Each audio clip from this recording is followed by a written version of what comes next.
Good morning, welcome to a Morning Outlook. This is Kim speaking on Friday the 4th of August, the 8th of August. Now just a reminder, if you follow regularly next week, apart from I'll be back on next Friday, but I'm away for the rest of the beginning part of the week, so from Friday, Monday to Thursday inclusive, so I'll be back on Friday. So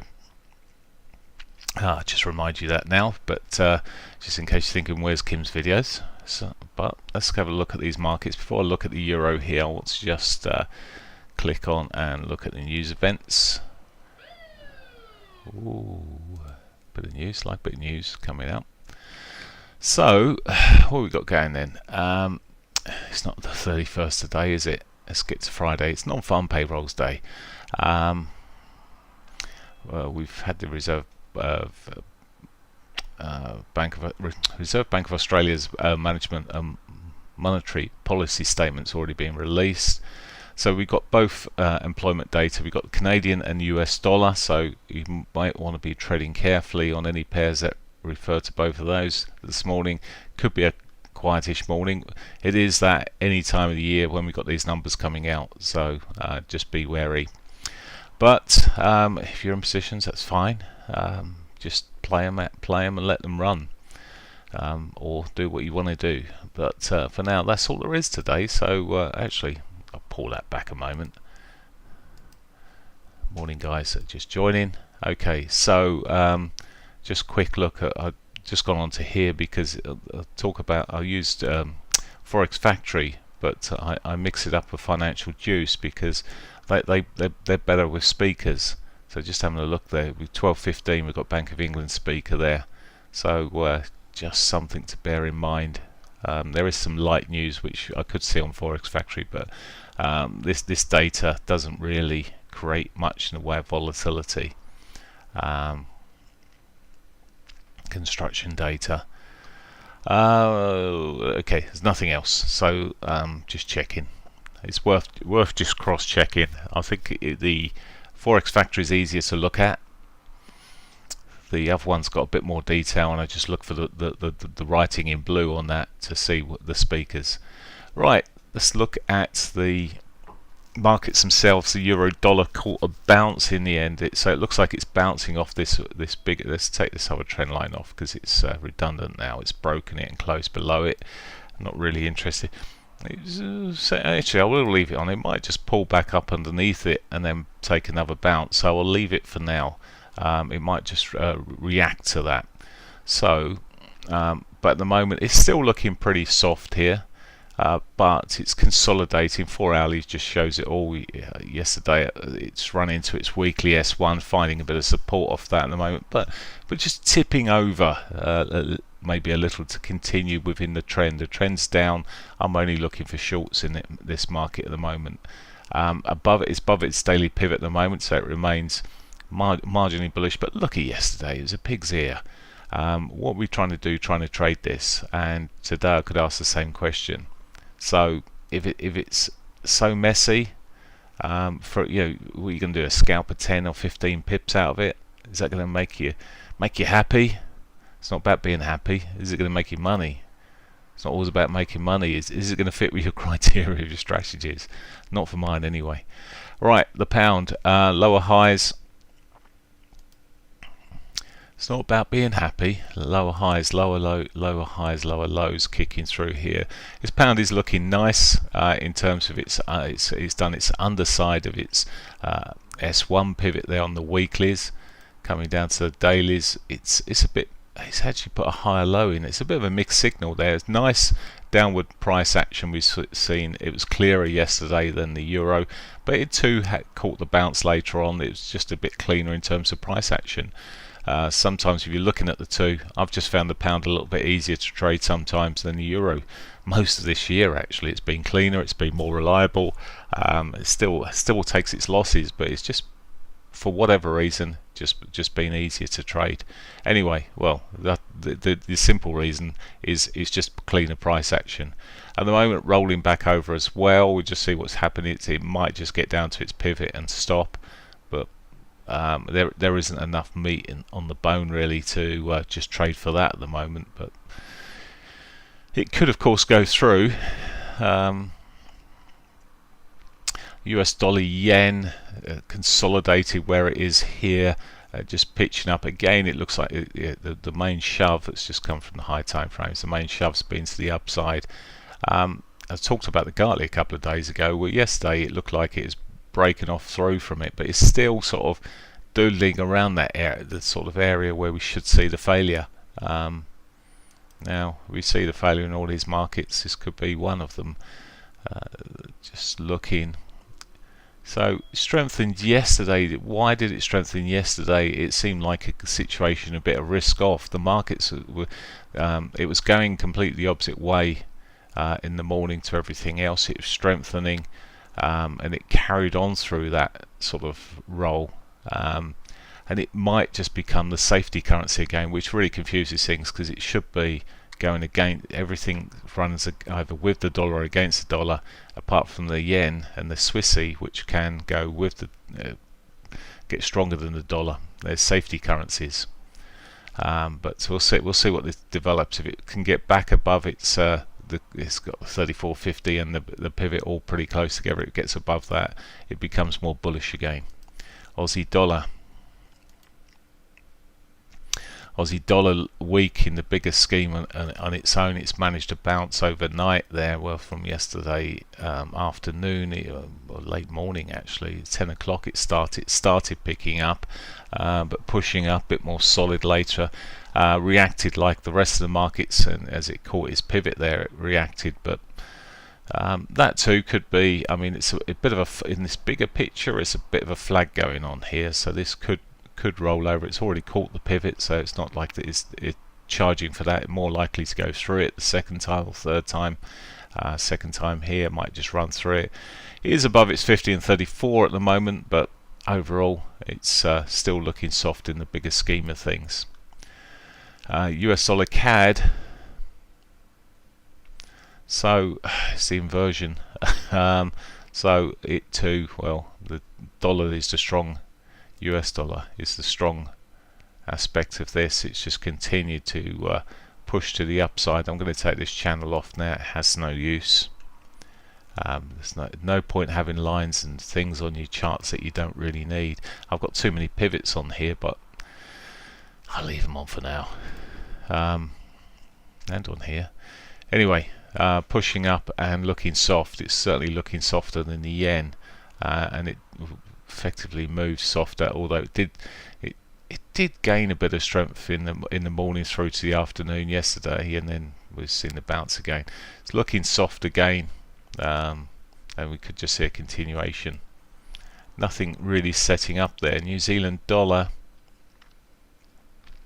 set up on the short side yesterday, only to not work out. I was just looking at it, doing my analysis on it. It was just too tight for my normal trading. But anyway, it's chopping along again. It's just looking a bit like the Aussie dollar, like it's going to run over. I say that just like there's a whole number of these markets just looking a little bit soft again at the moment. Dollar strength coming through, and we're seeing it just coming through again on the Swissy. The Swissy just pushing up here. It sort of certainly had its reaction off its 34 moving average now. A couple of kickers into it and struggling with it. Perhaps if it gets the next time it'll run through it, but we've seen it time and time again suffer with its 34 price moving average as resistance. It's quite, for whatever reason, it's quite key. It's probably the lower time frame 20, but whatever it may be. Other markets here, quick look then, Euro Yen. So I'm still long on that US Swissy, by the way. Euro Yen, not really doing anything. It's getting into a real muck on this higher time frame, and really choppy. It broke out of its little boxy sort of section it had yesterday to the downside, and then it's just got all into a bit of a mess. So best left, Euro Aussie. The immediate thing that comes there is a bull flag that's sitting there on the 4-hour. Is just looking, it hasn't finished the distance of the size of this box channel it was in. it's broken out, come back. It didn't give me the original kicker back, but anyway, it's looking a bit flaggish here. We could see a continuation running through from this movement here. So it's got the sort of the bullish flag. We'll see what happens. Again, it might be worth waiting for it to cross through its pivot. It's bearish under the pivot. EURJPY, so it's not the cleanest of trades. That's what I'm getting down to. EURJPY chopping along here. There's some of these cross pairs might be more attractive in some respects, but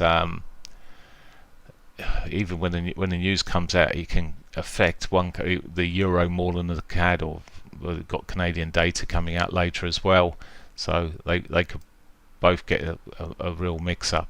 And you look at how this has gone. I was tempted and looking at this, looking for the break of the lows yesterday.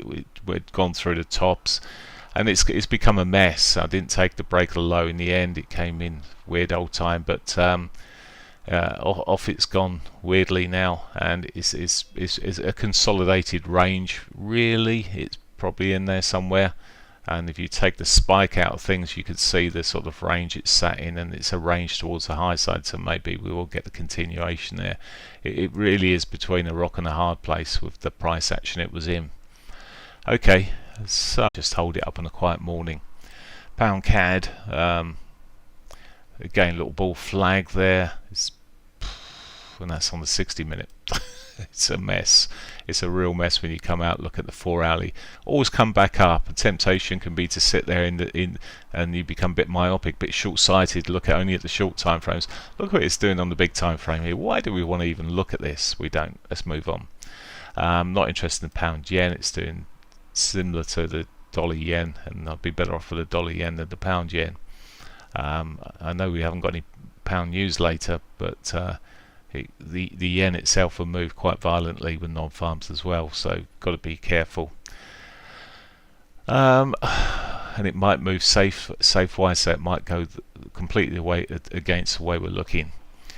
Other pairings, it's just not that much going on at the moment that's worth trading there, so you're often best just leaving things alone. Quick look at gold. Gold, it's still southbound in the bigger timing here. There's nothing to be looking that's bullish at the moment on this. We looked at it yesterday. You just want to keep up to look at these big time frames and look what's happening. Again, look how nasty and choppy it is.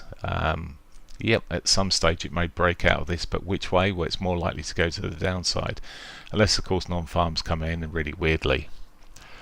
Oil's gone a bit sideways. It's a bit of the story, isn't it? Yesterday it did make its bit of a recovery, and yeah, there was always the risk it actually diverged down here.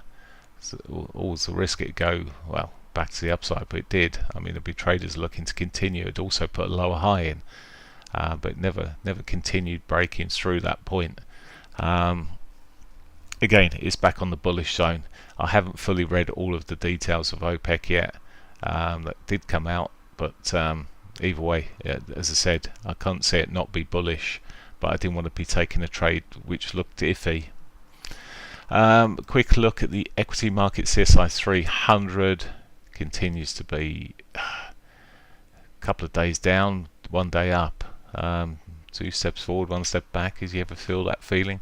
But it has gapped up, and it's closed up up above its yesterday's close, so there is some positivity there, but it's a bit bitty. It's just a battle really by looks of things. The Nikkei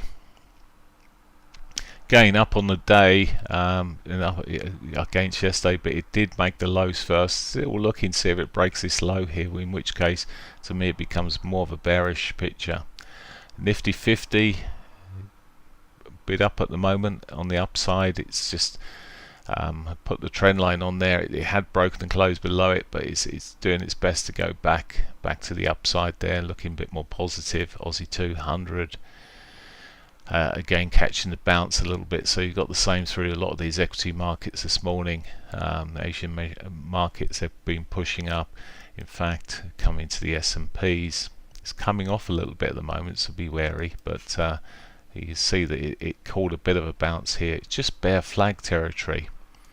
Looking at where it is here, might see a continuation, might be an intraday short, but just be careful of the bigger scheme of things. If you're looking to get in there now, some people say, well, okay, this is the catalyst, this is something that's going to get this rolling over further, which it might just be. It certainly is lower highs, lower lows showing. The cracks are showing on the market as it sits at the moment, and the higher interest rates and the some of the figures we're seeing coming through there might just not be that great. But again, we've got to watch out for non-farms later. Nasdaq has similar pictures on this. This one's actually breaking off a little bit. It's just sorry, this is the Dow Jones, not the Nasdaq. That's the Dow. It's just breaking down there a little bit quicker. But Nasdaq on these short time frames, they're all pretty similar on the higher time frames, being bullish, but should change back to the